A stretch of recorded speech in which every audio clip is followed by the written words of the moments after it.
കുട്ടികൾ കൈകൊണ്ടെറിയുന്നത് പോലെയെന്ന് ഹദീസിൽ വന്നിട്ടില്ല എന്ന് പറയാൻ ലത്തീഫ് മൗലവിക്ക് ധൈര്യമുണ്ടാ? ലത്തീഫ് മൗലവിക്ക് ധൈര്യമുണ്ടാ? ഉണ്ടാ? ഹദീസിൽ അങ്ങനെ ഒരു വാചകം വന്നിട്ടില്ല എന്ന് പറയാൻ ലത്തീഫ് മൗലവിക്ക് ധൈര്യമുണ്ടോ? അപ്പോ സംഗതി മാത്രമല്ല, പിളർത്തിയത് ആരാ? പിളർത്തിയത് പുസ്തകം ഇറക്കുമ്പോൾ നിങ്ങൾ നോക്കണം. പുസ്തകം ഇറക്കുമ്പോൾ ഇപ്പൊ നോക്കുകയാണ്, അത് നോക്കി വന്നിട്ടില്ല. പറയുമ്പോ നോക്കണം ലത്തീഫ് മൗലവി. എന്തെങ്കിലും കുട്ടികൾ കൈകൊണ്ട് ചാടി വീടതാ മൂപ്പര്. അതൊക്കെ പറയുമ്പോ നോക്കണം. പഠിച്ചിട്ടാ സംഭവത്തിന് വരണ്ട്. അത് ഖുർആൻ നിങ്ങൾ നിഷേധിക്കാൻ നടക്കല്ലേ? നിങ്ങൾ ഖുർആനെയും ഹദീസിനെയും നിഷേധിക്കാൻ നടക്കല്ലേ? നിഷേധിക്കാതെ മനഹജനുസരിച്ച് പഠിക്ക്. മാത്രവുമല്ല, മുജാഹിദ് പ്രസ്ഥാനത്തെ പിളർത്തിയത് ആരാ? ഇതിന്റെ 29ാമത്തെ പേജ് വായിച്ചോ.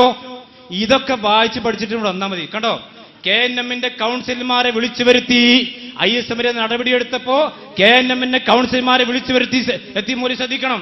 ഈ നടപടി അപലപിക്കുകയും അത് ചെയ്ത് നേതൃത്വത്തെ മാറ്റി മുൻ കമ്മിറ്റിയെ പ്രഖ്യാപിക്കുകയും ചെയ്തു. AV അബ്ദുറഹ്മാൻ ഹാജി പ്രസിഡന്റും ഡോക്ടർ ഹുസൈൻ മടവൂർ ജനറൽ സെക്രട്ടറിയുമായി തെരഞ്ഞെടുക്കപ്പെട്ടു. ഈ പുനഃക്രമീകരണം AP അബ്ദുൽ ഖാദർ മൗലവി സംഘം അംഗീകരിച്ചില്ല. സംഘടന സാങ്കേതികമായി പിളരുകയായിരുന്നു. ആരാ പിളർത്തിയത്? നിങ്ങൾ പറയണം ഇവിടെ. അപ്പൊ സംഘടന പിളർത്തുകയും പുതിയ ജംഇയ്യത്തുൽ ഉലമ ഉണ്ടാക്കുകയും അഡ്ഹോക്ക് MSM അഡ്ഹോക്ക് എല്ലാം ഉണ്ടാക്കുകയും ചെയ്തിട്ട് ഇപ്പൊ ഞാനൊന്നും അറിഞ്ഞില്ലേ രാമനാരായണ എന്നൊന്നും ഇവിടെ ഒന്ന് പറയണ്ട. നിങ്ങൾക്ക് ഇവിടെ ഫതുലക്കുമരി സൂചിപ്പിച്ചല്ലോ, സിറാത്തും ഇപ്പൊ തൊടാൻ മടി ഉണ്ടാവുന്നൊക്കെ. ആ ഇരിക്കുന്ന ആള് സിറാത്ത് അംഗീകരിക്കണ്ടോ എന്ന് സ്വകാര്യമായിട്ടും ചോദിച്ചു നോക്കി. മനസ്സിലായില്ലേ?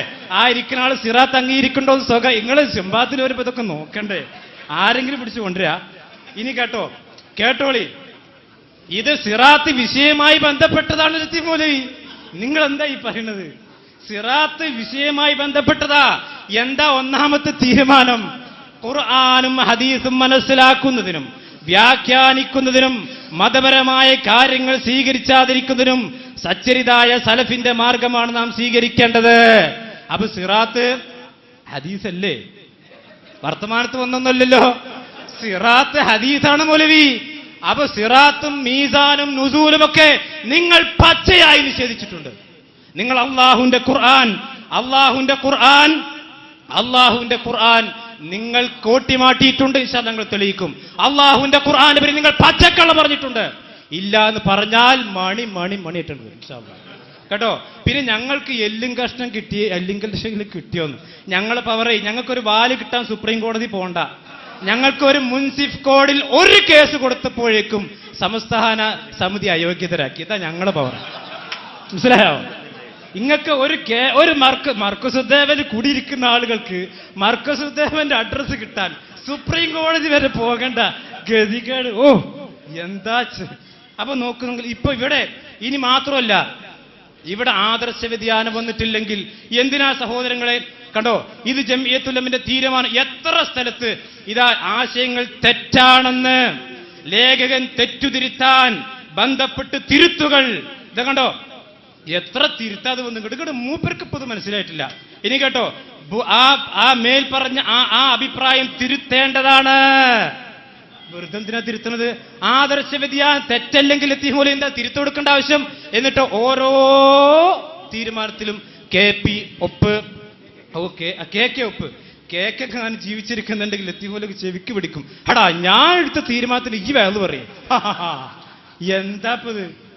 KK ഒരു തീരുമാനത്തിൽ മാത്രമല്ല സഹോദരങ്ങളെ, ഒരു ഭാഗത്ത് ഒരു അക്ഷരം വെട്ടിത്തിരുത്തിയിട്ടുണ്ടെങ്കിൽ അവിടെ വരെ KK ഒപ്പുവച്ചിട്ടുണ്ട്. ഇത് നിങ്ങളുടെ നേതാക്കന്മാരെടുത്ത തീരുമാനം. അത് തിരുത്താന്ന് ഇവിടെ സമ്മതിക്കുക. അക്ബർ തിരുത്തു കൊടുക്കാൻ പറയും. ഇങ്ങോട്ടും ആര് തിരിച്ചാലും, ആശാൻ തിരിച്ചാലും ഞാൻ തിരുത്തൂല എന്ന് പറയാം. ഇതാണ് മൻഹജ് എന്നുള്ള വ്യതിയാനം. മനസ്സിലായില്ലേ? ഇതാണ് വ്യതിയാനം എന്ന് പറഞ്ഞ്. അല്ല, വ്യതിയാനം എന്ന് പറഞ്ഞിട്ടുണ്ടെങ്കിൽ പിന്നെ പീടിയെ പോയി കണ്ട് അരക്കിലും വ്യതിയാനം വാങ്ങാനൊന്നും പറ്റൂല. മനസ്സിലായോ?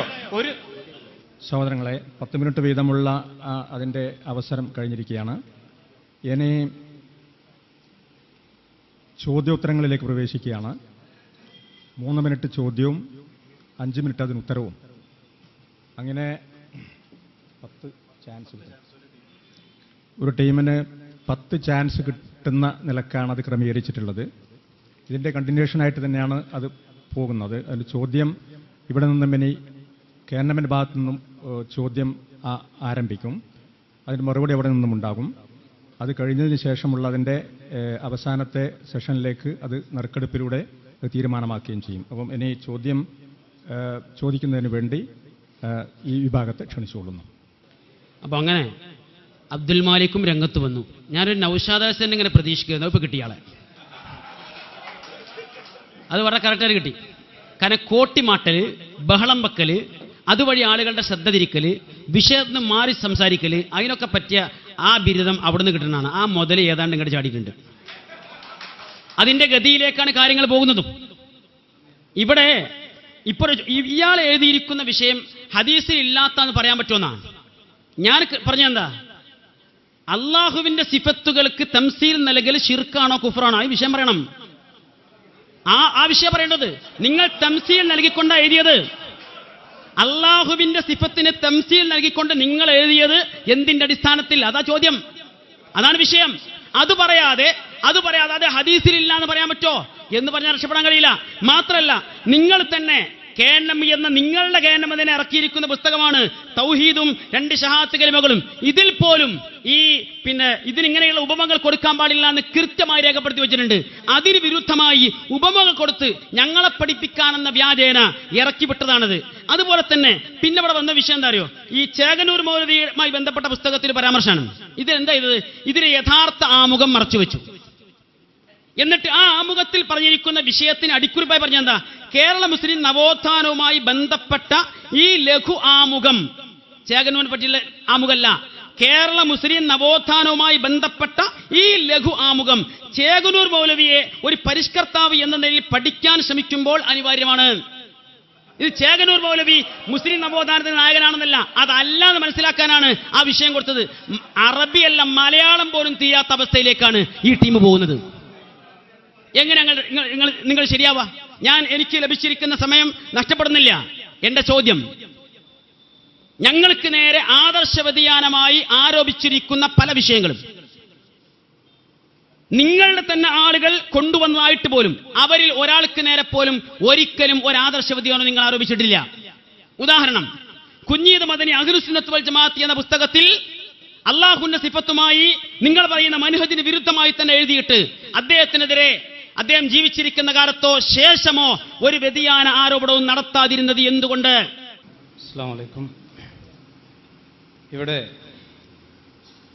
സഹോദരൻ ആദ്യം അത് വിചാരിച്ചത് ഹദീസിലൊന്നും ഉള്ളതല്ല, ഞാൻ വെറുതെ എഴുതി വിട്ടതാണ്. പിന്നെ ഹദീസാണെന്ന് പറഞ്ഞപ്പോൾ ഒരു തശ്ബീഹ്മുക്ക് ചാടി. ഞങ്ങൾ പറയുന്നു, ഇബ്നു കസീറിന്റെ തഫ്സീറിൽ തശ്ബീഹിനെ സംബന്ധിച്ച് ഞങ്ങൾ വന്ന വാചകം ഞങ്ങൾ അംഗീകരിക്കുന്നുണ്ട്. അത് വായിക്കാൻ ലത്തീഫ് മൗലവിക്ക് ധൈര്യമുണ്ടോ? ഇബ്നു കസീറിന്റെ തഫ്സീറാണ് എൻ്റെ കയ്യിലുള്ളത്.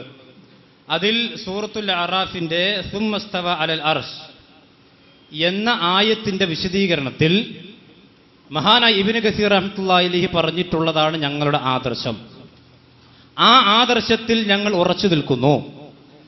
അതുകൊണ്ട് ആരെങ്കിലും അങ്ങനെ സാദൃശ്യപ്പെടുത്തിയിട്ടുണ്ടെങ്കിൽ ഇനി ഒരു കുട്ടി എറിയുന്നത് പോലെ വന്നാലൊക്കെ തസ്ബീഹല്ല മൗലവി, അതെങ്കിലും ഒന്ന് പഠിക്കണ്ടേ? അല്ലാഹു നൂറു സമാവാതി വൽ അർദ് മസലു നൂരിഹി എന്ന് പറഞ്ഞ തസ്ബീഹ, അത് പൂർണ്ണമായ തസ്ബീഹാണോ? അപ്പൊ അതൊക്കെ ദീൻ പഠിച്ചിട്ട് പറഞ്ഞാൽ മതി. ഇനി മാത്രമല്ല, അപ്പൊ ഹദീസിലുള്ള കാര്യം അത് രണ്ടും വഹയാണെന്ന് അംഗീകരിക്കാത്ത ആളുകളെ സംബന്ധിച്ചിടത്തോളം, അല്ലെങ്കിൽ ഹദീസിലുള്ള കാര്യം അത് പൂർണ്ണമായി ഞങ്ങൾ അംഗീകരിക്കുകയില്ല എന്ന് പറയുന്നത് സംബന്ധിച്ചിടത്തോളം അത് ചിലപ്പോൾ തസ്ബീഹായി തോന്നിയേക്കാം. മനസ്സിലായില്ലേ? അത് പഠിക്കാത്തതിനുള്ള കുഴപ്പമാണ്, അല്ലാതെ റസൂലുള്ളാഹിന്റെ ഹദീസിന്റെ കുഴപ്പമല്ല. അതുകൂടി നിങ്ങൾ മനസ്സിലാക്കുക. പിന്നെ ഞാൻ ഇപ്പോഴും ഇവിടെ 2 ചിന്താധാരകൾ തമ്മിലുള്ള എന്ന് പറഞ്ഞു. എന്തേ തൊട്ടത്? നിങ്ങൾ ഈ ശബ്ദം ശ്രവിക്കുന്ന ആളുകൾ ശ്രദ്ധിക്കണം. നമ്മുടെ വിഷയത്തിന്റെ മർമ്മം അതാണ്. നമ്മുടെ വിഷയത്തിന്റെ മർമ്മം അതാണ്. 2 ചിന്താധാരകൾ തമ്മിലുള്ള ആശയ സംഘട്ടനം നിങ്ങൾ തൊട്ടിട്ടില്ല. പുതിയ ശബാബ് ഞാൻ വായിച്ചു, തൊട്ടിട്ടില്ല. മിണ്ടാൻ കഴിയില്ല നിങ്ങൾക്ക്. കാരണം നിങ്ങളുടെ വാദം തട്ടിത്തകർന്നു പോയി അവിടെ. അതുകൊണ്ട് ആ വിഷയം നിങ്ങൾ ഇവിടെ തൊടണം. 2 ചിന്താധാരകൾ എന്ന് പറഞ്ഞത് നിങ്ങളുടെ നേതാക്കന്മാരാണ്. നിങ്ങളുടെ നേതാക്കന്മാർ എഴുതി വിട്ടിട്ടുള്ള ആ വാദം നിങ്ങൾ അംഗീകരിക്കുമോ? നിങ്ങൾക്ക് അത് അംഗീകരിച്ച് നിങ്ങളെ വാദം പൊളിയും. പിന്നെ ഇവിടെ ചോദിച്ച ചോദ്യം എന്താ?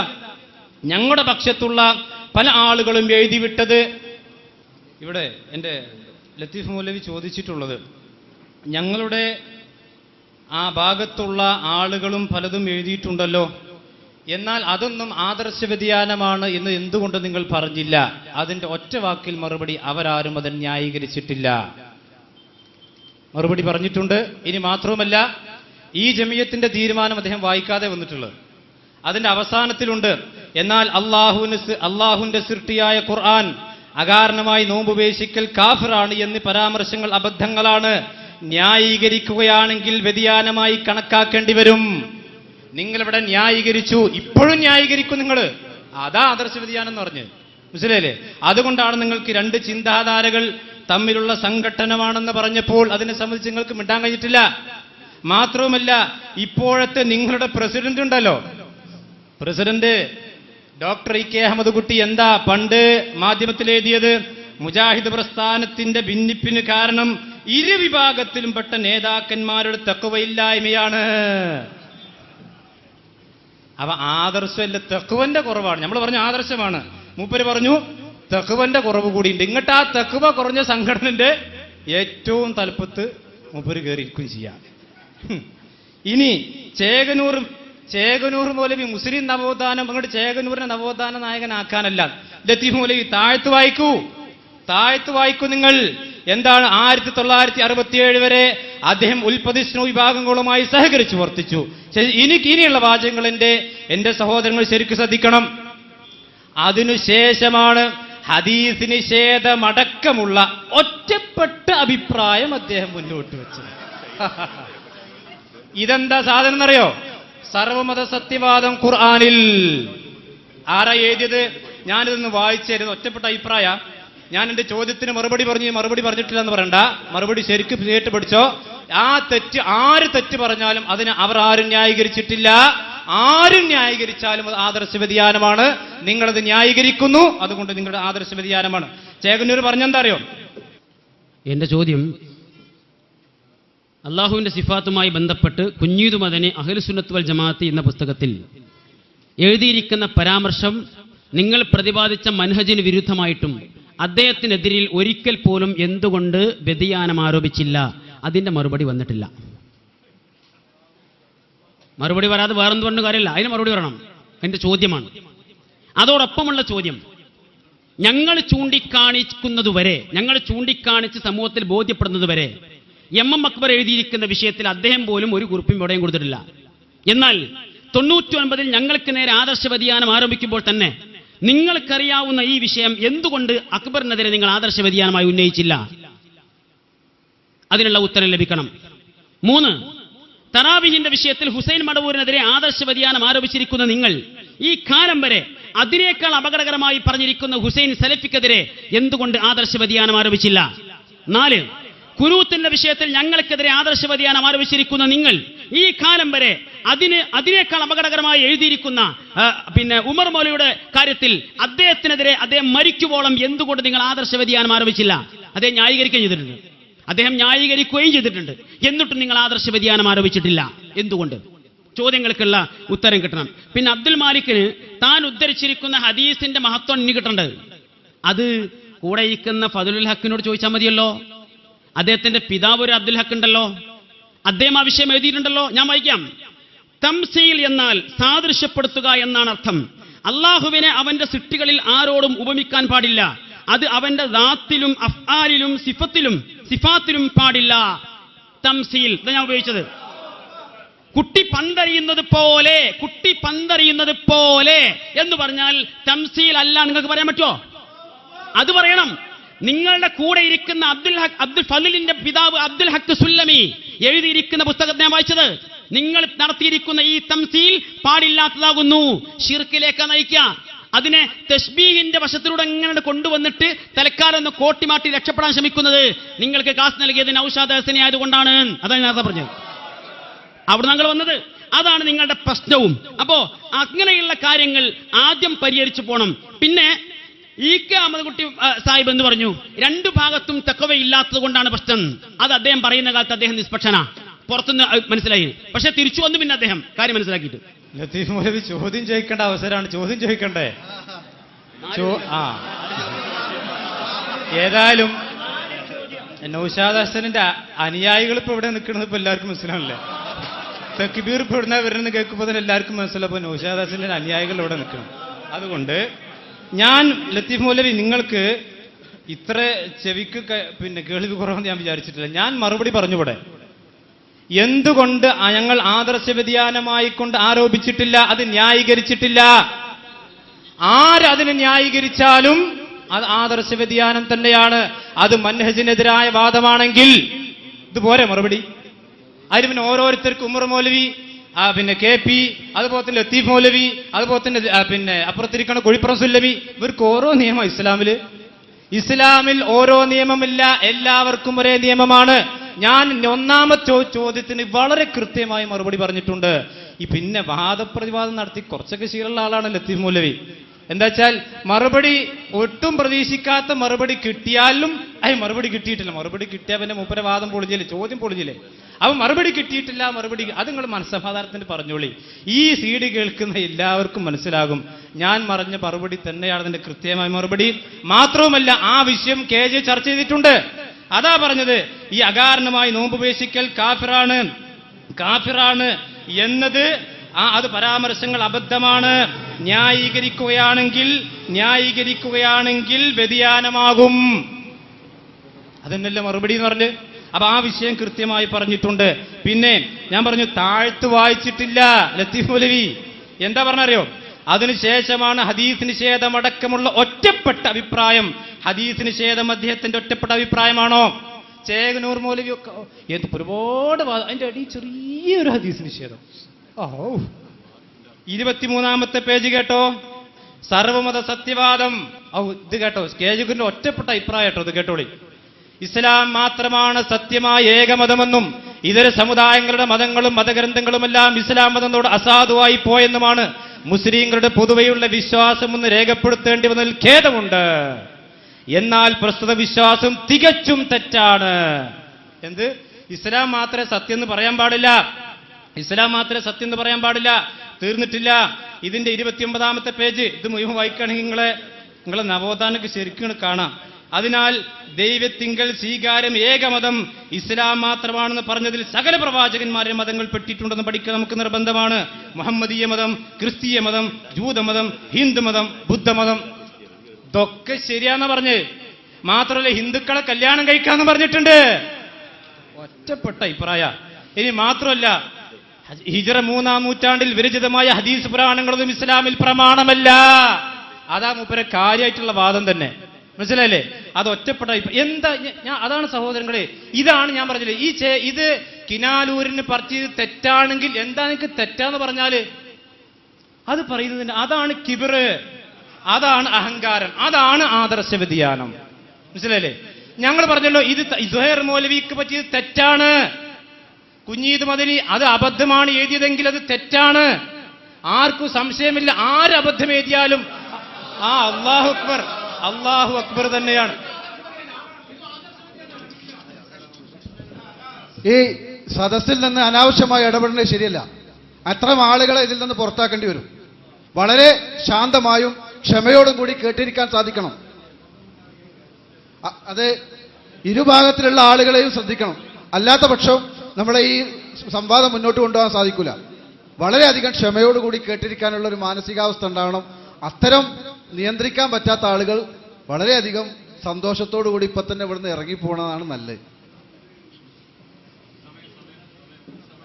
അപ്പോ പിന്നെ കിട്ടേണ്ട മരുന്നാണ് കിട്ടുമ്പോൾ ചില ആളുകൾക്ക് എന്തുണ്ടാവും, ചെറിയ ഇളക്കൊക്കെ ഉണ്ടാവും. സാറല്ല പോട്ടെ. അപ്പോ പിന്നെ ഞാൻ പറഞ്ഞല്ലോ, തെറ്റിനെ ആര് ന്യായീകരിച്ചാലും അത് ആദർശ വ്യതിയാനമാണ്. പിന്നെ മൂപ്പർക്ക് എന്താ തംസീലെന്ന് തിരിഞ്ഞിട്ടില്ല. കമാ വസബ ബിഹി നഫ്സഹു എന്ന് പറഞ്ഞ എന്താ? അത് തംസീലാ? കമാ വസബ ബിഹി നഫ്സഹു എന്ന് പറഞ്ഞാൽ തംസീലല്ല മൗലവി. നിങ്ങൾ അതാ ഞാൻ പറഞ്ഞു, ഇബ്നു കസീർ വായിക്കുങ്ങള്. ഇബ്നു കസീർ ഞാൻ വായിച്ചു. നിങ്ങൾക്ക് വായിക്കാൻ അറിയില്ലെങ്കിൽ അപ്പുറത്ത് മൊയ്തീൻ സുല്ലമി ഉണ്ടല്ലോ, അദ്ദേഹത്തെ ഇങ്ങോട്ട് കൊണ്ടിരിങ്ങള് അറബി വായിക്കുക. അദ്ദേഹത്തോട് പറയും എന്താ ഇബ്നു കസീർ പറഞ്ഞു, ഇത് നിങ്ങൾ വായിച്ചർത്ഥം പറയും, എന്നിട്ട് എന്റെ മേലെ കുതിര കയറിയാൽ മതി. റസൂലുള്ളാഹി സ്വല്ലല്ലാഹു അലൈഹി വസല്ലം പറഞ്ഞ ഹദീസാണ് ഞാൻ എഴുതിയത്, അത് ഹദീസല്ല നിങ്ങൾ തെളിക്ക്. അത് ഹദീസല്ല എന്ന് പറയും മൗലവി ആദ്യം. എന്നിട്ട് കമാ വസഫ ബിഹി നഫ്സഹു എന്ന് പറഞ്ഞാൽ അപ്പൊ നിങ്ങൾക്ക് തംസീൽ എന്താന്ന് തിരിഞ്ഞിട്ടില്ല, ഒന്നും തിരിഞ്ഞിട്ടില്ല. എന്റെ ചോദ്യങ്ങൾക്ക് ഒറ്റ വാക്കിൽ ഉത്തരം മതിയാവില്ല, കൃത്യമായ ഉത്തരം തന്നെ ലഭിക്കണം. ന്യായീകരിക്കാത്തത് കൊണ്ട് വ്യതിയാനമായിട്ടില്ല എന്നാണ് പറഞ്ഞത്. ഞാൻ ആ വിഷയത്തിൽ നേരത്തെ തന്നെ ചോദിച്ചു. 99 മെയ് 13 ജാമിയ സെൽഫയിൽ കൂടിയ യോഗത്തിൽ വെച്ച് ഞങ്ങളുടെ നേതാക്കന്മാർക്കെതിരെ നിങ്ങൾ അന്ന് ആദർശ വ്യതിയാനം ആരോപിച്ചത് അവർ അതിനു മുമ്പ് എവിടെയെങ്കിലും ന്യായീകരിച്ചത് കൊണ്ടാണോ? തെളിയിക്കണം. നിങ്ങൾ പറഞ്ഞ ഉത്തരേ അത് തെളിയിച്ചാൽ മതി. ഞങ്ങൾ നേരത്തെ തന്നെ ഈ പറഞ്ഞിരിക്കുന്ന പല വിഷയങ്ങൾക്കും നേരത്തെ തന്നെ ഓരോരുത്തരും പിന്നെ ന്യായീകരണം നൽകി. അങ്ങനെ ന്യായീകരണം നൽകിയത് കൊണ്ടാണോ 99 നിങ്ങൾ ആരോപിച്ചത്? അതല്ല. 99 മെയ് 13 നിങ്ങൾ പരസ്യമായി ആദർശ വ്യതിയാനം ആരോപിച്ചു തുടങ്ങിയപ്പോ ഞങ്ങൾ അതിനോട് പ്രതികരിക്കുകയാണ് ചെയ്തത്. ഈ മാനദണ്ഡം വെച്ച് അക്ബറിനെതിരെ നിങ്ങൾ എന്തുകൊണ്ട് ആദർശ വ്യതിയാനം ആരോപിച്ചില്ല? കുഞ്ഞീദ് മദനിക്കെതിരെ എന്തുകൊണ്ട് ആദർശ വ്യതിയാനം ആരോപിച്ചില്ല? ഹുസൈൻ സലഫിക്കെതിരെ എന്തുകൊണ്ട് ആദർശ വ്യതിയാനം ആരോപിച്ചില്ല? മാത്രമല്ല ഉമർ മൗലവി അദ്ദേഹം ന്യായീകരിക്കുകയും ചെയ്തു. അദ്ദേഹം പറഞ്ഞെന്താ? തിരുത്താൻ ആവശ്യപ്പെട്ടപ്പോ തിരുത്താൻ പറ്റൂല, എനിക്ക് എന്റെ മനസ്സുകൊണ്ട് ചിന്തിക്കാനേ പറ്റൂ എന്ന് പറഞ്ഞിട്ട് അവിടെ ഉറച്ചിക്ക ചെയ്തത്. ഏത് കുനൂത്ത് അത് വിദഅത്താണെന്ന് മുറിച്ചു പറയുവാൻ എന്റെ മനസ്സനുവദിക്കുന്നില്ല എന്ന് എഴുതിയിരിക്കുന്ന ഉമർ മൗലവിയോട് തിരുത്താൻ പറഞ്ഞിട്ട് തിരുത്താൻ പോലും തയ്യാറായിട്ടില്ല. അങ്ങനെയുള്ള ഉമർ മൗലവിക്കെതിരെ നിങ്ങൾ എന്തുകൊണ്ട് ആദർശ വ്യതിയാനം ആരോപിച്ചില്ല? ഇത് കൃത്യമായി ഉത്തരം പറയാതെ ഒറ്റ വാക്കുകൊണ്ട് രക്ഷപ്പെടാൻ കഴിയില്ല. പിന്നെ ചേകനൂരിനെ കുറിച്ച് പറഞ്ഞിരിക്കുന്ന സംഗതി എന്താ? ഇവിടെ ഒറ്റപ്പെട്ടാന്നൊരു വാദം എങ്ങനെ വളച്ചു കൊടുന്നു. ആ ശരിക്കൊന്നും വായിച്ചാൽ മനസ്സിലാവൂലേ? അറബി പിന്നെ പഠിക്കാം, മലയാളം അതും പഠിക്കും. അതിനുശേഷമാണ് ഹദീസ് നിഷേധം അടക്കമുള്ള ഒറ്റപ്പെട്ട അഭിപ്രായം അദ്ദേഹം മുന്നോട്ട് വെച്ചത്. എന്താ സംഭവം? ചേകനൂരിന്റെ ചിന്താഗതികൾ ഒറ്റപ്പെട്ടതാണെന്നുള്ളതാണ്. അല്ല, ചേകനൂര് അല്ലറ ചില്ലറ ചില വിഷയങ്ങൾ പറഞ്ഞു എന്നല്ല. ഞങ്ങൾ ചേകനൂരിന്റെ വിഷയങ്ങളെ നിസാരമാക്കി വെച്ചതല്ല. ചേകനൂർ മുന്നോട്ട് വെച്ചിരിക്കുന്ന ഈ വാദഗതികൾ മുൻഗാമികൾ മുജാഹിദ് പ്രസ്ഥാനത്തിൽ പരിചയമില്ലാത്തതാണ്, മുൻഗാമികൾ കാണിക്കാത്തതാണ്, അദ്ദേഹത്തിന്റെ സ്വന്തം വാദഗതികളാണ്. മുസ്ലിം ലോക ചരിത്രം തന്നെ പരിശോധിച്ചാൽ അദ്ദേഹത്തിന്റെ വാദഗതികൾ ഒറ്റപ്പെട്ടതാണ്. ഞങ്ങൾ അതിനെ ആ നിലക്ക പറഞ്ഞത്. അത് കാണാതെ എങ്ങനെയെങ്കിലും ഞങ്ങളുടെ പേരിൽ ഇത് കെട്ടിവെക്കാൻ വ്യാഖ്യാനിച്ച് ഒപ്പിച്ചുണ്ടാക്കുകയാണ്. അതാ ഞാൻ പറഞ്ഞത്, അവസ്ഥന്റെ കൂടെയാണ് നിങ്ങൾക്ക് നല്ലത്. പിന്നെ ഇതിൽ വന്നിരിക്കുന്ന പ്രബന്ധത്തിൽ വന്നിരിക്കുന്ന വിഷയങ്ങളുണ്ടല്ലോ, ആ വിഷയങ്ങളിൽ അത് തിരുത്താൻ ആവശ്യപ്പെട്ടെന്ന് പറഞ്ഞത് ഞാൻ പറഞ്ഞത്. ഇപ്പോഴും കാര്യമായ ചോദ്യമൊന്നുമില്ല. ലത്തീഫ് മൗലവി ചോദ്യം ചോദിക്കേണ്ട അവസരമാണ് നിങ്ങൾക്ക്. അപ്പൊ നിങ്ങൾ നിലമറന്ന് സംസാരിക്കുകയാണ്, ചോദ്യം ചോദിക്കാൻ പോലും മറക്കരുത്. വാദപ്രതിവാദമാണിത്. നാട്ടിൽ മയക്കെട്ടി പെർമിഷൻ എടുത്ത് വയറില്ല, അവിടെ നിങ്ങൾക്ക് എന്തും പറയാം. ഇവിടെ നേരിട്ട് മുഖാമുഖീകരിക്കാണ്. ചോദ്യം ചോദിക്കാനുള്ള അവസരം നിങ്ങൾക്ക്. നിങ്ങൾ ചോദിച്ച ഒന്നാമത്തെ ചോദ്യം ഞാൻ കൃത്യമായി മറുപടി പറഞ്ഞിട്ടുണ്ട്. ആ മറുപടി നിങ്ങളെ കൂട്ടത്തിൽ ഇരിക്കുന്ന ആളുകൾക്കല്ലാത്ത ദുനിയാവിലുള്ള എല്ലാവർക്കും മനസ്സിലായില്ലേ? ഇനിയും അതിന് ന്യായീകരിക്കാനുള്ള ഞാൻ പറഞ്ഞു. തെറ്റ് ആര് പറഞ്ഞാലും ഹുസൈൻ സലഫി ആ തെറ്റാണ് ന്യായീകരിച്ചിട്ടുണ്ടോ? ഹുസൈൻ സലഫി ന്യായീകരിച്ചാലും അത് വ്യതിയാനം തന്നെയാണ്, സംശയമൊന്നുമില്ല. ഞങ്ങൾക്ക് ആരായാലും കണക്കാ. ഞങ്ങൾക്ക് മഅസൂമായി ഞങ്ങൾ കാണുന്ന റസൂലുള്ളാഹി സ്വല്ലല്ലാഹു അലൈഹി വസല്ലം മാത്രമേ ഉള്ളൂ. മനസ്സിലായില്ലേ? അതുകൊണ്ട് എന്റെ ചോദ്യത്തിന് ഞാൻ മറുപടി പറഞ്ഞു. ഇതുവരെ 3 അവസരം കിട്ടി മൂപ്പർക്ക്. ആകപ്പാട് അയിമിട്ട് കൊടുക്കാന്ന് വിചാരിച്ച് ഒരു ചോദ്യം കിട്ടി, കൃത്യമായി മറുപടി പറഞ്ഞു. ഇനി അടുത്ത ചോദ്യം ചോദിച്ചോളി. പിന്നെ ഇത് ഒറ്റപ്പെട്ടെന്ന് പറഞ്ഞാൽ പിന്നെ എങ്ങനെ പറയണത് എനിക്കറിയില്ല. നിങ്ങൾ നിങ്ങളെയും ന്യായീകരിക്കുന്നു, ചേകനൂർ മൗലവിയെ നിങ്ങൾ ന്യായീകരിക്കുന്നു. കാരണം ന്യായീകരിക്കേണ്ടതുണ്ട്. കാരണം ചേകനൂരികൾ നിങ്ങളെ പുകഴ്ത്തി വാനോളം പുകഴ്ത്തിയത് ഞങ്ങളുടെ കയ്യിലുണ്ട്. വായിക്കണോ? ചേകനൂരികൾ നിങ്ങളെ വാനോളം പുകഴ്ത്തിയത് ഞങ്ങൾ മാത്രവുമല്ല, നിങ്ങൾക്ക് ചേകനൂർ മൗലവിയുമായിട്ടുള്ള സാദൃശ്യതയും സാമ്യതകളും എത്രണ്ണം വേണം? റജ്മിനെ നിങ്ങൾ നിഷേധിക്കുന്നു, ചേകനൂരികൾ നിഷേധിക്കുന്നു. നുസൂല നിങ്ങൾ നിഷേധിക്കുന്നു, ചേകനൂരികൾ നിഷേധിക്കുന്നു. ഇൻഷിഖാഖിൽ ഖബർ ചേകനൂരികൾ നിഷേധിക്കുന്നു, നിങ്ങൾ നിഷേധിക്കുന്നു. അള്ളാഹുവിന്റെ സിഫത്തുകൾ പലതിനും നിങ്ങൾ നിഷേധിക്കുന്നു, ചേകനൂരികൾ നിഷേധിക്കുന്നു. അതുപോലെ തന്നെ ഖബർ ശിക്ഷ ചേകനൂരികൾ നിഷേധിക്കുന്നു, നിങ്ങൾ നിഷേധിക്കുന്നു. അതുപോലെ തന്നെ സിഹിറിന്റെ ഹദീസ് വഖാലല്ലാഹ്, ഇതാ ഇവിടെ ഇരിക്കുന്ന വൈദ്യ സുല്യമൊക്കെയുണ്ടല്ലോ, ഉപരക്കൻ സ്പെഷ്യലിസ്റ്റാ. വഖാലല്ലാലിമൂന ഇൻ തത്തബിഊന ഇല്ലാ റജുലൻ മസ്സൂറ എന്ന ആയത്ത് ഉദ്ധരിച്ചുകൊണ്ട് തന്നെ ചേകനൂർ മൗലവി നിഷേധിച്ചിട്ടുണ്ട്, നിങ്ങളും നിഷേധിക്കുന്നു. അജ്വാക്കാരക്ക, ഈശയുടെ ഹദീസ്, അതുപോലെ തന്നെ ജിന്നുബാധ ഒക്കെ. അപ്പൊ നിങ്ങൾ ന്യായീകരിക്കണമല്ലോ ചേകനൂർ മൗലവിയെ. നിങ്ങൾ ന്യായീകരിക്കാഞ്ഞാലേ പ്രശ്നമുള്ളൂ. മനസ്സിലായില്ലേ? മാത്രവുമല്ല ഇവിടെ ഞാൻ പറഞ്ഞല്ലോ കമാ ബസഫ ബിഹി നഫ്സഹു മിണ്ടിയിട്ടില്ല. ഇബ്നു കസീർ എന്താക്ക് വായിക്കാൻ മടി? ഇല്ലെങ്കിൽ ഞാൻ തരാം. നിങ്ങൾ കുറച്ച് ഫത്ഹുൽ ബാരിയും വായിച്ച് കയറ്റി കൊണ്ടുവന്നിട്ടുണ്ടല്ലോ. ഫത്ഹുൽ ബാരിയൊക്കെ ഇൻഷാ അല്ലാഹ് അടുത്ത സംവാദത്തിൽ കൊണ്ടിരിക്കുന്നത്. ഇപ്പൊ തംസീലും സിഫാത്തും കൊണ്ടേ ഇതാ ഇബ്നു കസീർ ഞാൻ കയ്യിൽ തരവാണെങ്കിൽ അപ്പുറത്തിരുന്ന് മൊയ്തീൻ സ്വലമിനെ കൊണ്ട് ഇറാബിട്ടി വായിപ്പിച്ചോളൂ. ഞാൻ പറഞ്ഞല്ലോ ഇവിടെ അല്ലാഹു കമാ വസഫ ബിഹി നഫ്സഹു എന്ന് പറഞ്ഞാൽ അത് തശ്ബീഹല്ല മൗലവി, അത് തശ്ബീഹല്ല. അള്ളയും റസൂലും അള്ളാഹുവിനെ എങ്ങനെ പരിചയപ്പെടുത്തിയിട്ടുണ്ടോ അങ്ങനെ വിശദീകരിക്കൽ തശ്ബീഹല്ല. നിങ്ങൾക്ക് തശ്ബീഹ് എന്താണെന്ന് മനസ്സിലായിട്ടില്ല, മലയാളം ഞാൻ എഴുതിയത് മനസ്സിലായിട്ടില്ല, റസൂലുള്ളാഹിന്റെ ഹദീസ് ആകെപ്പോ സംവാദത്തിൽ കിട്ടിയ വലിയൊരു നിധിയായിട്ട് കൊണ്ടുവന്നപ്പോ അപ്പൊ അത് ഹദീസാന്നും ഓർക്കാതെയാണ് വിശദീകരിച്ചിട്ടുള്ളത്. അപ്പൊ നിങ്ങൾ ഇവിടെ തനിച്ച ചേകനൂരിസത്തിലേക്ക് പോകുന്നുണ്ട്. അതിന്റെ ന്യായീകരണമാണ് ഇവിടെ കേട്ടുകൊണ്ടിരിക്കുന്നത്. മാത്രമല്ല ഇനി ആ ചേകനൂരിന്റെ വിഷയത്തിൽ പറ്റിയ അബദ്ധമെങ്കിലും നിങ്ങൾക്ക് തിരുത്തിക്കൂടെ? ബാക്കി ഏതാനും നിങ്ങൾ തിരുത്തുന്നില്ല, അത് നിങ്ങൾ ന്യായീകരിക്കന്നെ. എന്നാൽ ചേകനൂരിന്റെ വിഷയത്തിൽ പറ്റിയ അബദ്ധമെങ്കിലും മൗലവി ഒന്ന് തിരുത്തിക്കൂടത് ഏറ്റവും നല്ല അവസരമല്ലേ? ഈ ശബ്ദം കേട്ടുകൊണ്ടിരിക്കുന്ന ആളുകൾ മനസ്സിലാക്കുന്നില്ലേ നിങ്ങളുടെ തനിനിറം? നിങ്ങൾ ഈ പച്ച കുഫ്രിയത്ത് എഴുതിവിട്ട ഇസ്ലാമിൽ നിന്ന് പുറത്തു പോകുന്ന മഹാനായ ഉമർ മൗലവി ഏറ്റവും വലിയ മൂർഖൻ പാമ്പാണ് എന്ന് വിശേഷിപ്പിച്ചിരിക്കുന്ന ആ ചേകനൂർ മൗലവിയെ നവോത്ഥാന നായകനായി അവതരിപ്പിക്കാൻ നിങ്ങൾക്ക് യാതൊരു ലജ്ജയുമില്ല എന്ന് പറഞ്ഞാൽ ഇങ്ങോട്ട് അതിന് വീണ്ടും ന്യായീകരിക്കുകയാണ് നിങ്ങൾ. അത് തെറ്റാണെന്ന് പറഞ്ഞു ഞങ്ങൾ ഇവിടെ വെച്ച് നിർത്തും. ആ മുജീബ് റഹ്മാൻ കിനാലൂർ എഴുതിയത് അബദ്ധമാണെന്ന് പറയൂ, ഇവിടെ വെച്ച് ഞങ്ങൾ അവസാനിപ്പിക്കുക വിമർശനം. അതാ ഞങ്ങൾക്കുള്ളത്. അതല്ലാതെ അതിനെ ന്യായീകരിച്ച് വീണ്ടും നിങ്ങൾ ന്യായീകരിക്കുകയാണ്. ഇത് തന്നെയാണ് വ്യതിയാനം. മാത്രമല്ല രണ്ട് ചിന്താധാരകൾ തൊട്ടിട്ടില്ല. ഇത് കേൾക്കുന്ന സാധാരണക്കാർ നിങ്ങൾ ശ്രദ്ധിക്കണം. ഞാൻ ഇവിടെ അദ്ദേഹം ചോദിച്ച ചോദ്യത്തിന് കൃത്യമായി മറുപടി പറഞ്ഞിട്ടുണ്ട്. രണ്ട് ചിന്താധാരകൾ തമ്മിലുള്ള സംഘട്ടനമാണ്, ആശയ സംഘട്ടനമാണ്. പിളർപ്പിന് കാരണമായി നിങ്ങൾ ശബാബിൽ എഴുതിവെച്ചു, ഇല്ലെങ്കിൽ അത് തെറ്റാണെന്ന് പറ, അല്ലെങ്കിൽ നിങ്ങളുടെ വാദം തെറ്റാണെന്ന് പറ. രണ്ടും തെറ്റല്ല, രണ്ടും ഞമ്മന്റെ ആൾ തന്നെയാണ്. ഇതിനാണ് ഉരുണ്ടുമറിയൽ എന്ന് മലയാളത്തിൽ പറയാം. മനസ്സിലായല്ലേ? ഇതിനാണ് വ്യതിയാനമെന്ന് വ്യതിയാനത്തിന്റെ ഡിസ്റ്ററിക്ക് ഒന്ന് കൊടുത്ത് പരിശോധിച്ചു. എന്താ വ്യതിയാനം എന്ന് പറഞ്ഞാൽ? വ്യതിയാനം എന്ന് പറഞ്ഞ ഒരു തെറ്റിന് പറ്റിയ അബദ്ധം, അത് അബദ്ധമാണെങ്കിൽ പിന്നീട് ന്യായീകരിച്ചു. നിങ്ങൾ ആരെയാണ് ന്യായീകരിക്കുന്നത്?